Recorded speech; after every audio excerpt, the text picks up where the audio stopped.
अस्सलाम वालेकुम। आज मैं मौजूद हूँ अपनी 5 मरला वाली साइट के ऊपर। आज यहाँ पे फाउंडेशन का काम ऑलमोस्ट कंप्लीट हो चुका है एंड प्लेंथ बीम्स जैसे कि आप देख सकते हैं ये ऑलमोस्ट रेडी हो चुके हैं एंड इसकी प्लेसमेंट का काम कल से स्टार्ट हो जाएगा। मीनवाइल आज हमारे साथ मौजूद है हमारे क्लाइंट मिस्टर जिसान। तो आइए आज उनसे उनके रिव्यूज लेते हैं। अस्सलाम वालेकुम, कैसे हैं आप? ठीक ठाक अल्हम्दुलिल्लाह।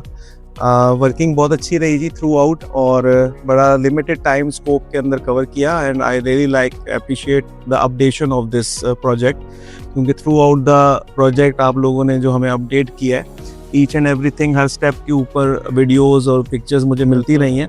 और इनके जो ब्रांड्स आपने यूज़ किए हैं जिसमें ये आयरन का है, सरिये का, शेखू स्टील बहुत अच्छा, और बाकी अव्वल ईंट है। और मेरा ख्याल है with in limited time 10 days के अंदर अंदर हम फाउंडेशन के पास पहुंच गए। तो thank you very much for your services and I really appreciate your updation. Hope to see you in the next project. अल्लाह हाफिज़।